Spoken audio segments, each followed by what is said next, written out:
Ni huyu mmoja ananisaidia siku zote. Na ananisaidia baba yangu. Kwa majina mimi naitwa Exaudi Mungure. Ni driver boda na paki maeneo ya Friends Corner. Nilikuwa na kazi naelekea maeneo ya Ngulelo.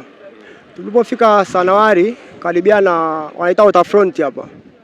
Kuna semi ilikuwa mbele yetu. Katika ile semi kulikuwa na pikipiki kama 3. Kuna bwana mmoja aliovertake ile semi akapita mbele.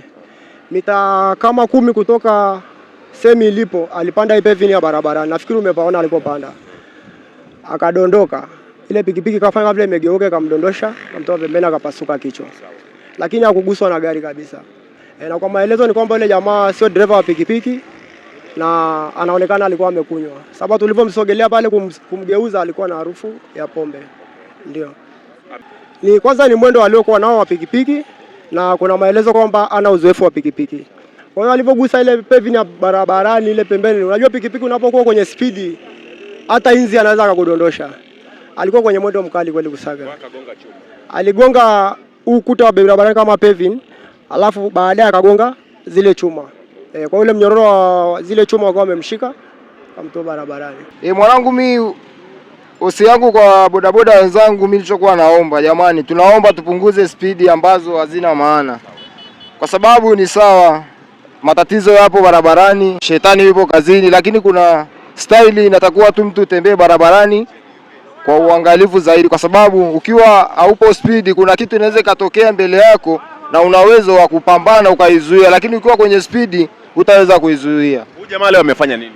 Huyu jamaa mimi nilipomuona alikuwa ametokea mitaa ya Central, anaelekea Mantumero. Lakini kilichomtoa rodi na ameshindwa kuimudu ni speed. Hajaguswa na gari yoyote, ni speed. Kwa hiyo wito wangu wa bodaboda wenzangu, jamani, tuwe makini barabarani. Na kidogo hebu muda ukiwa kazini usiweke vyombo vyako kichwani, kwa sababu nayo ukiwa umechanganya kitu kichwani inachangia inakuhamisha nini barabarani. Kwa hiyo naomba muda wa kazi piga kazi. Muda unataka kula kilambo yako, tulia jioni kula kilambo kalale. Hivyo tu mkuu. Asante. Anaitwa Tumaini. Ni huyu mmoja ananisaidia siku zote. Na ananisaidia baba yangu. Anaitwa Tumaini Amiri. Anaishi Sekei. Sijui anakunyaga mapombe. Anakunyaga pombe huko Mbwa chini kila mali. Sijui alikuwa amefanywaje pale hapo. Sielewi. Sijaambiwa kitu chochote. Sijaambiwa. Ndio alikuwa anapita na mtoto naenda huku naumwa. Ndio. Ati nimemwona nilikuwa napita tu na natembea na miguu kwa sababu nauli imepanda. Natembea na miguu nasema naenda Kilombero. Sasa nakuta watu wamejaa hapa. Nakuja kuangalia. Wanasema ni kijana. Nimeangalia nikasema kijana wangu ametoka wapi? Na wamemfanyaje sijui, hata wamemfanyaje. Nini sijui. Watoto na mke. Ana mtoto wake ndio huyu namsomesha mimi peke yangu. Amefanyaje?